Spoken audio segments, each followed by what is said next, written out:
Hey guys, this is Trey with Rougarou Lacrosse. Today I wanted to start my new series called Lax Grievances. Basically what the series is are things that bother me about lacrosse or topics that y'all bring up in comments, whatever that you want me to cover. I'm going to do it in this kind of series. Basically things that all of us don't quite understand or want to get clarification on, or really just do not make sense about lacrosse and lacrosse rules, probably more so than anything, is going to be covered here. So I'm going to kick this off with probably one of the biggest things and the biggest complaints that every lacrosse player and coach probably has universally across is lacrosse stringing rules. More so the stringing rules than the actual head rules, but the lacrosse stringing rules, okay? Head rules, I can kind of understand the head specifications. Obviously the thing out there is, well, manufacturers run and sponsor the game, and when their sales start dipping, they decide to change all the head specs, so that way everyone's gonna go out and buy new heads. Obviously that's some sort of conspiracy theory. I don't know how much water that actually holds. To me, I could see why head specifications could change or would change. High school head compared to 2010 NCAA rules, because prior to 2010, obviously the rules were different. The heads were a little bit smaller down the throat, had a little bit different kinds of shapes to them, and it was a little harder to dislodge the ball out of those. I mean, it's true. That is true. Same thing, with using high school head versus an X-Spec head. It is a little different. Look at them. They are considerably different sized. Now, I don't know how much that really changed a ton. I think it maybe changed for players that first year of NCAA, but once they kind of figured out and got their different things down as far as learning how to use the bigger heads and everything that goes along with that and what they can and cannot do with those, I'm not sure if turnovers really kind of changed a whole lot with that. But it is easier for the ball to pop out now, I guess. But more so the stringing rules. Stringing rules, some of the rules are absolutely just absurdly stupid. And I can actually explain why they are absurdly stupid.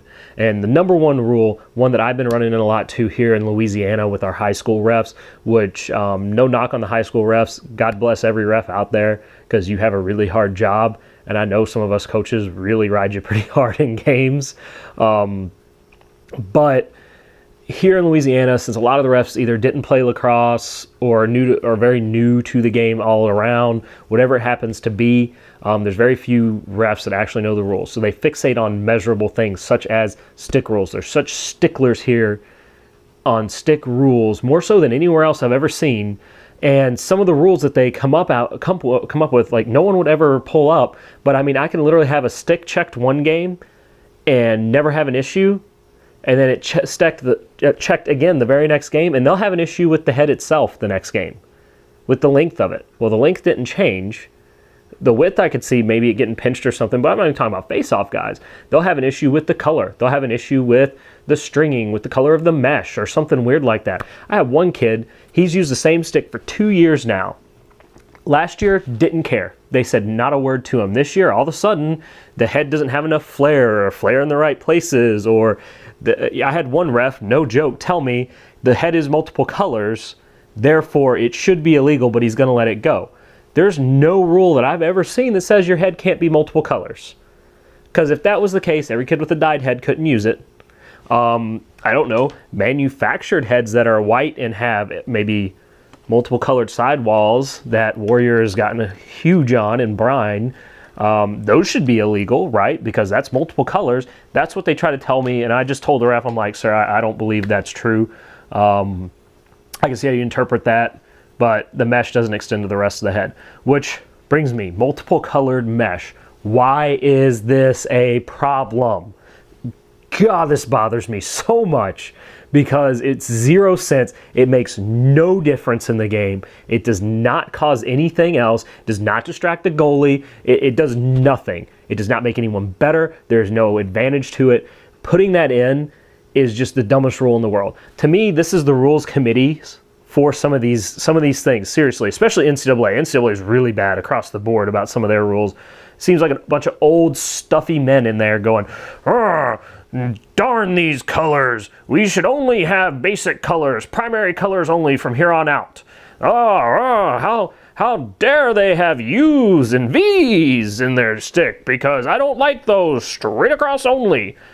And just multiple top strings. Come on, guys. I mean, just seriously, have you ever even looked at a lacrosse stick in the last, I don't know, since 1970 something? I mean, should we have never gone to plastic heads? Should we never gone to alloy shafts? I mean, seriously, guys, come on. First off, let me explain this. This, by most referees, would be illegal because of the mesh. Not necessarily the head size, but just if they looked at this, the head was all right, this mesh, because it's multiple colors. This doesn't make me better.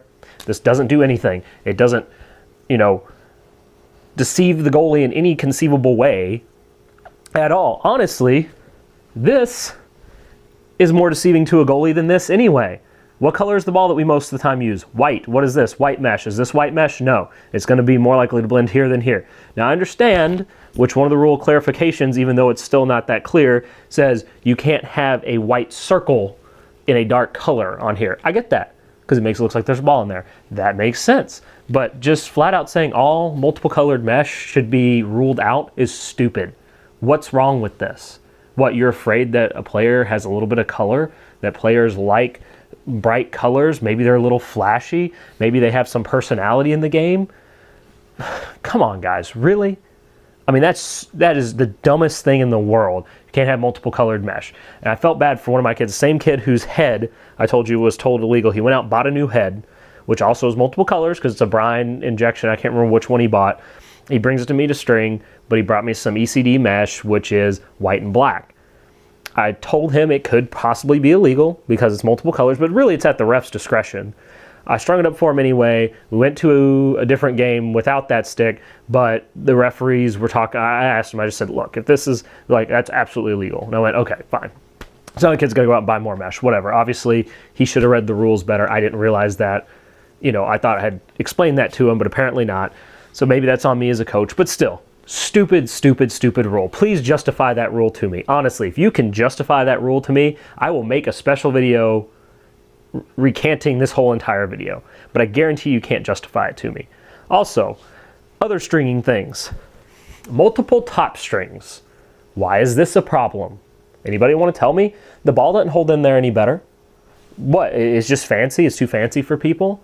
I mean, I'm not a huge fan of triangle top strings, actually, how they throw, because I feel like they're a little too loose up here. That's my personal preference. But I like how they look. They look cool, especially when you do two different colors, which is already a problem, because you have two different colored top strings. You can't have two top strings, period. Why? You can't have two sidewall strings. Why? It doesn't matter. Whether I have one of these or two of these holding my mesh in here, what's the difference? I don't see one. Now, maybe they mean stacked on top of each other, but then you could make the argument that traditional is, I don't know, illegal all around, because you could technically argue that's multiple sidewall strings. Oh, excuse me. See, it's got me so worked up, can't even talk. So, I don't get it, guys. I don't understand. Like I said, let me show you why all of these rules don't make sense, especially even this one right here. Use in straights. Use in straights. Let me explain something to everyone. No matter how the thing is strung, it still has to pass the depth test and the rollout test. Did everyone forget about the rollout test? Meaning it has to roll out at 90, at or before 90. Means same thing here. It has to roll out of the stick, right? Whether it has a U in it or not, it has to roll out. That's part of it, right? Look, this one doesn't have the U. It rolls out just fine. And that's what makes that part of the stringing rule absolutely absurd. It really, quite honestly, I do believe it's just a bunch of old guys that are, you know, trying to hold on to something and not let everything progress, and not let any kids have any creativity in what they do, any, you know, kind of passion in their stick, be a little flashy, have some personality in their stick. Why? What's wrong with that? I mean, that's the way I feel about it anyway, quite honestly. And, you know, I don't know. Like I said, I don't get it. I understand depth. I understand rollout rules. I understand head size. But some of these stringing rules are a little insane. quite honestly. It's like they literally just, well, we have a rules committee, and to justify us meeting, we have to come up with some sort of new rule or change a rule, so let's just find something. That's stupid. So, you know, just please, like I said, put your comments below. If you can justify any of these to me, please do. If I was wrong in any of my rules or how I interpreted them or whatever, hey, please comment, correct me. That's cool. Don't be a D-bag about it, but please correct me, because I want to learn too, and I'm sure other people in the comments will learn something from it too. So, hey, right? That's my grievance, all right? Lacrosse stringing rules. Stupid. All right? Till next time, Trey, Rougarou, Lacrosse. See ya.